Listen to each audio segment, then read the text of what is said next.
Good morning, everyone. Thank you for coming. I know it's like the first talk on the third day, so it requires some strength and endurance. So yeah, my name is Evgeny, and I will tell you how to identify, predict, and prevent crypto exploits that are happening every day.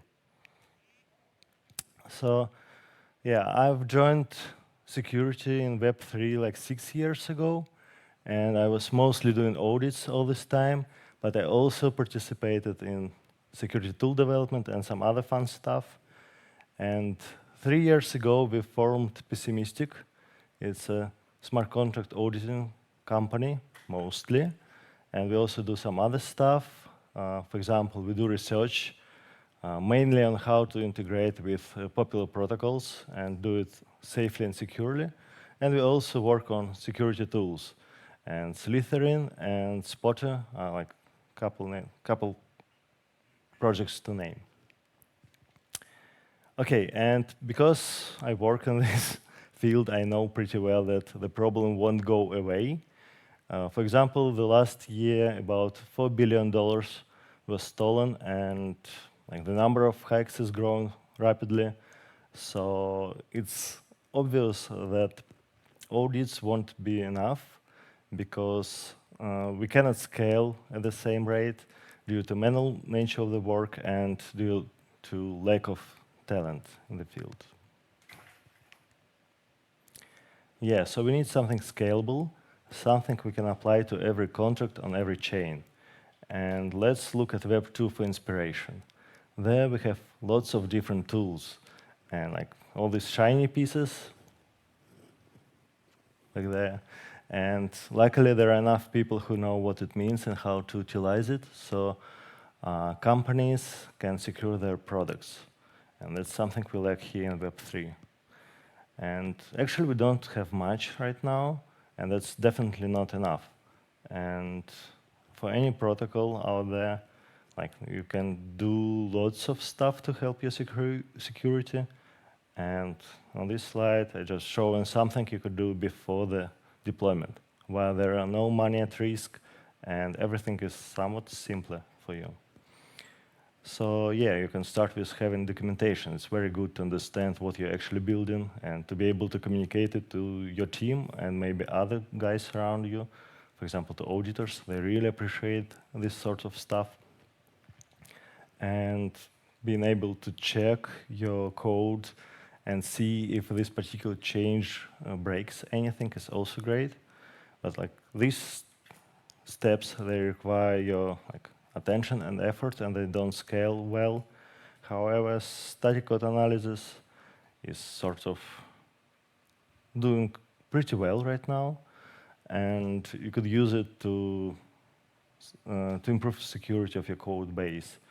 Same comes with fuzzing. It's becoming more and more available and easy to utilize right now, so please use it. It will help you improve your testing suite, basically. Formal verifications is always there around you, but it's I believe it's not here yet, but I hope it will, at some moment, it will become available to lots of protocols. Yeah, and after deployment, the fun part starts. So presumably you have some funds at risk. So it's very important to continue working on your security, and here are some steps.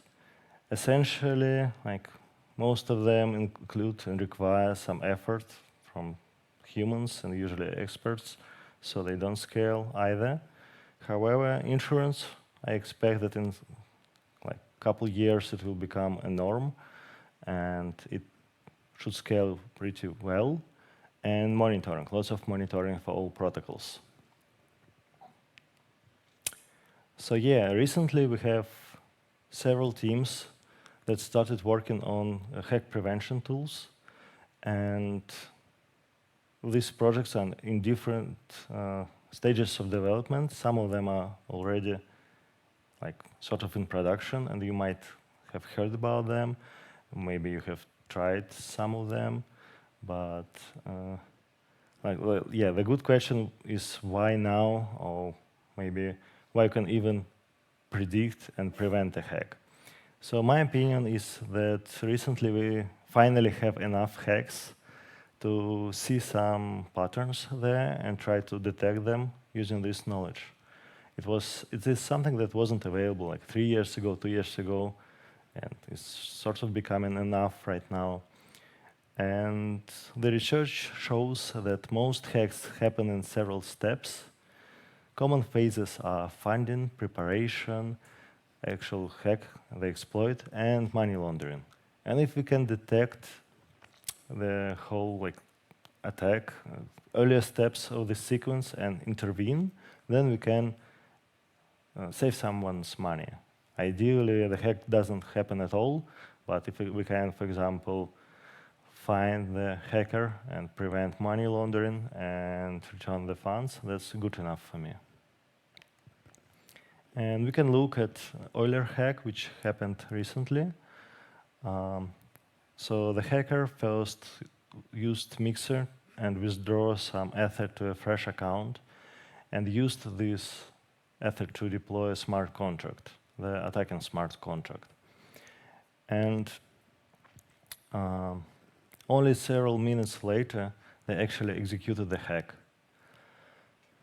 And our tool Spotter, it is actually already deployed for Ethereum mainnet, and we are testing it, and it detected this hack, and it gave us like 2 minutes for potential reaction. Unfortunately, we could not do anything besides maybe posting to Twitter, but that's not really a solution here. But we can theorize and think about how this hack could be prevented if, I don't know, maybe the team, they could have automated solution prepared, for example, to pause the whole protocol, or maybe only to partially, I don't know, pause withdrawals, limit withdrawal amounts, for example. This will be enough for the attack to fail. Or maybe liquidity providers could just withdraw their assets, and again, their money will be safe. And in some cases, it will break the attack as well. And there are slightly more different options we have here, basically to delay, to prevent the attack, maybe to mitigate the damage. And the whole combination of those actions should work and prevent hacks. But the difficult question is, how do we even know that the hack is coming? Because you cannot react after all the money are gone. So, and the speed is really important, because you may be 100 sure that the hack has just happened, but you're already late. So we need something fast. And static analysis is really good with this, because it allows you to get some information about the incoming attack in several seconds. So we heavily rely on bytecode analysis here. We try to extract some information about the smart contract, what it can potentially do. Also, we collect some statistical data and look for opcode patterns that are specific to attacks. And that's a good starting point. Next, we can enhance these results with dynamic analysis. Ideally, we'd like to see the exploit transaction before it is broadcasted. That's an ideal world. So we can simulate it, analyze the traces and its side effects, and confirm that it is an attack against particular protocol, let's say Euler. Obviously, it's not a thing. Hackers don't share their ideas and exploits before the actual attack happens. But we can, for example, fuzz any contract we deem suspicious based on static code analysis, and it will give us insights about how the contract behaves. And then we combine this data and feed it into a machine learning model. It's not something immensely complex, because we don't have enough data, frankly. So there are enough attacks to start doing this but not enough to build, I don't know, AI or deep learning on whatever black magic data science might be there. We might come there in several years, but today we have to stick to more like simpler versions and more robust models. But to be honest, they work pretty well. And then we can enrich our data with blockchain like data that is available right now. For example, there are many companies that look and monitor illegal and suspicious activity on chain. So with their help, identifying hacks becomes quite simple because hackers, they are not stupid. They try to avoid KYC and other stuff. And usually these systems detect like their sources of money, for example, pretty good. So mixers, stolen funds, whatever. Okay, now we run into a problem because that's a video I wanted to show you, but I cannot. So I'll have to improvise here. So as I mentioned earlier, Spotter is already in testing. Actually, we have built an MVP. And because we focus on the speed of this solution and also on easiness of onboarding, otherwise people just don't use tools. So all the administrative functions you need to set up monitoring for your system, you can perform them via Telegram bot. And essentially, you just take address of your contract, or maybe multiple addresses, and with a one-line command, add them to Spotter via Telegram bot. It will take a couple seconds to analyze your contracts and create a custom detector for them. And after this, so the detection for your contracts is sort of enabled, and you will receive notifications if Spotter detects anything suspicious that tries to communicate to your smart contract.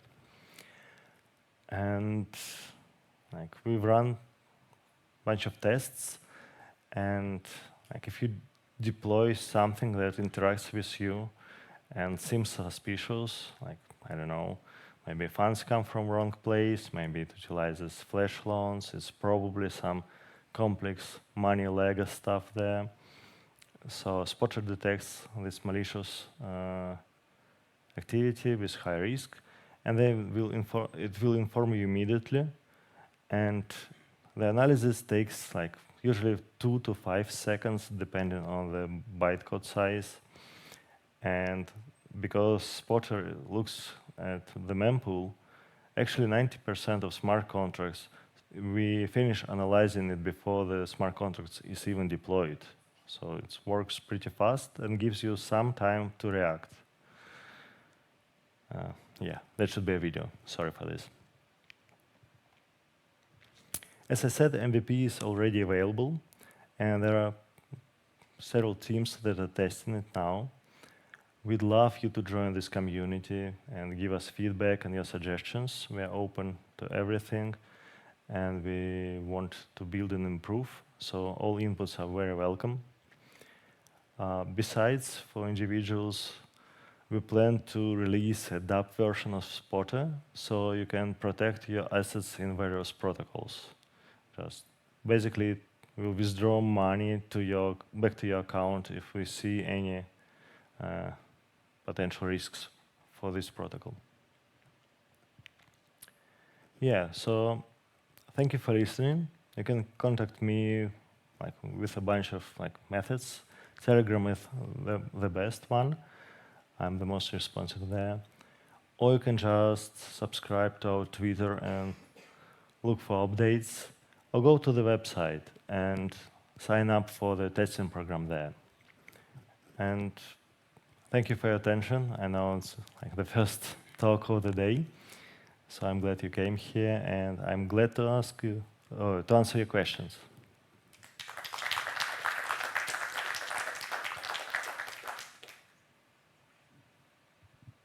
Yeah, thank you. It's very interesting. I have a question. So actually, you are not front-running particular attack. So you're trying to detect malicious smart contract that can actually execute this attack, right?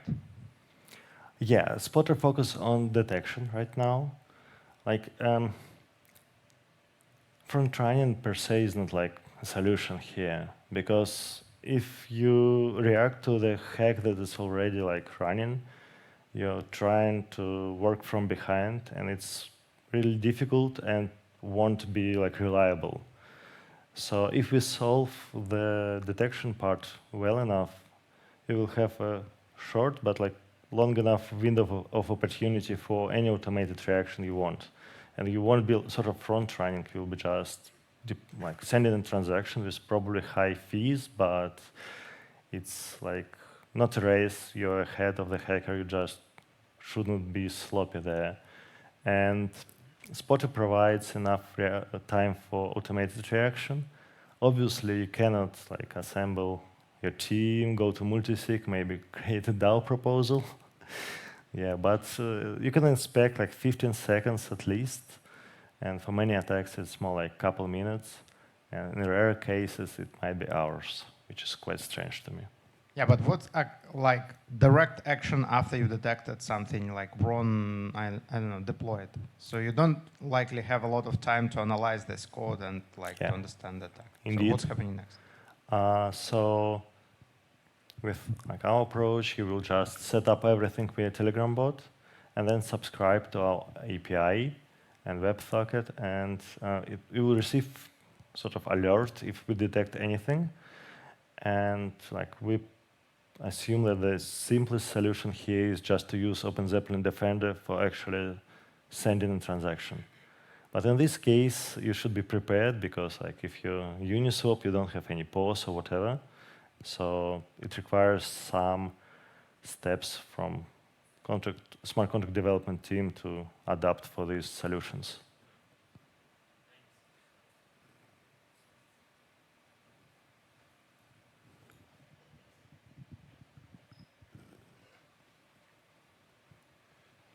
I have two questions. How did you identify the victim protocol, and how did you handle the false positives? You mean you need the contract to take some actions?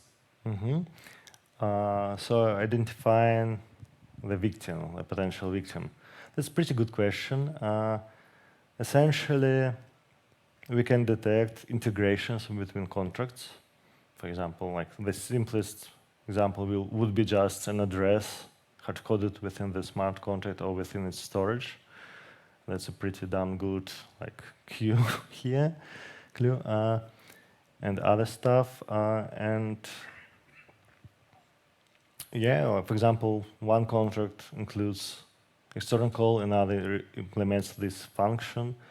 This signature is pretty rare, so you don't have lots of collisions. You cannot like rely on balance off and transfer from because they're very popular, but some functions are rare, and so you can use this as indicator.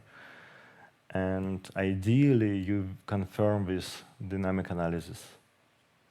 So some attacks, they're just like single function, something like start without arguments, and you can find this function with static analysis and confirm with dynamic analysis. So dynamic analysis also helps with false positives because it gives you strong confirmation of what's going on within this contract.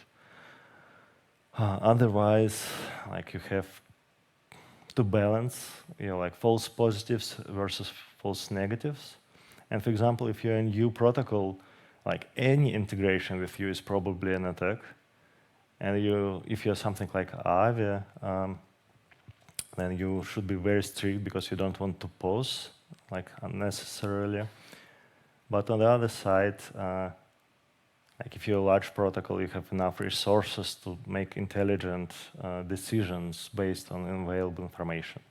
Maybe, for example, I don't know, limit withdrawals to 5% of the TVL, and that might be enough to break the attack.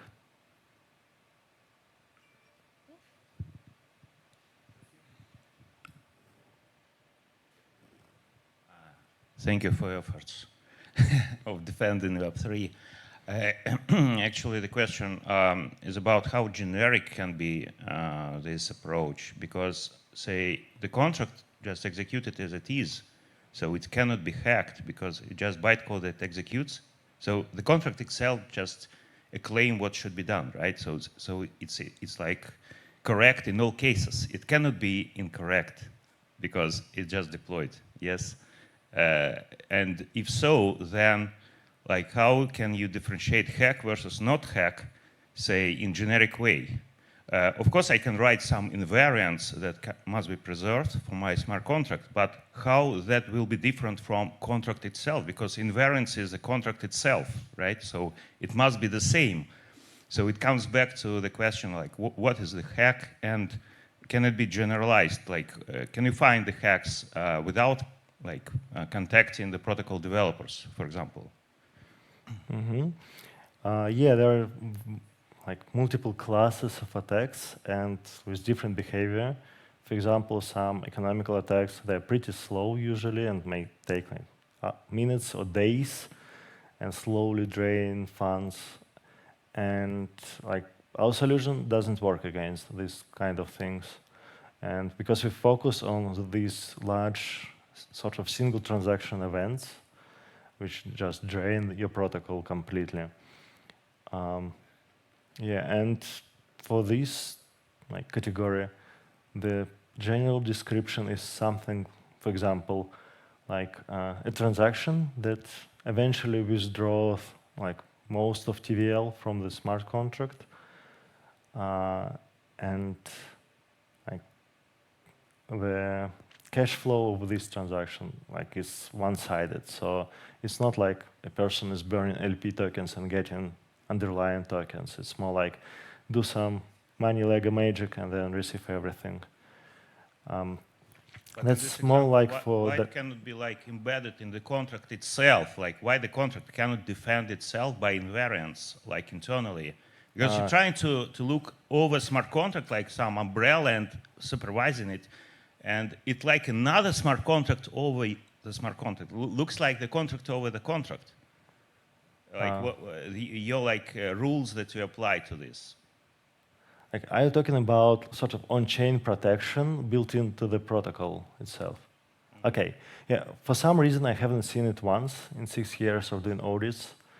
I've checked like, and my team checked hundreds of protocols, and I believe it's mostly because it's sort of ineffective and very gas inefficient.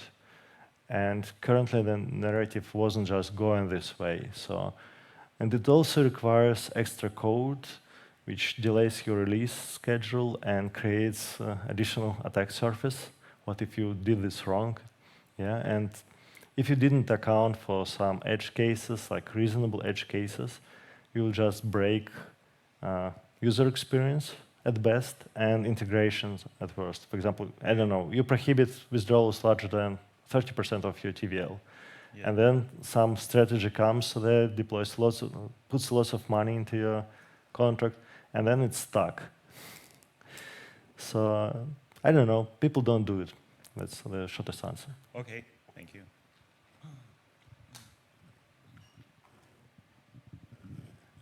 Hi, just one more of a simple question. Do you have any idea what the business model is going to be? Well, yeah, that's a great question. So currently we're testing lots of different hypotheses. The main we have in mind is just a subscription for the protocols. And like B2C solution we mentioned is actually more like B2B2C because of the like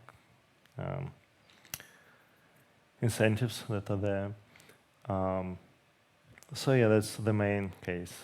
You can figure out some different stuff. For example, bug bounty looks good here.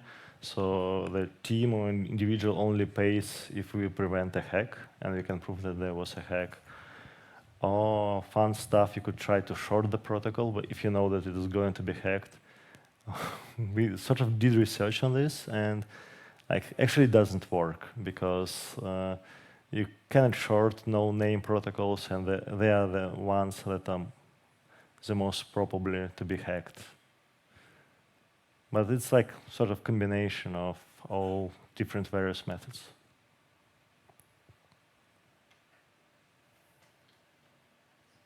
Do we have any more questions? Okay, great. Thank you. Okay, thank you very much for your attention. Yeah.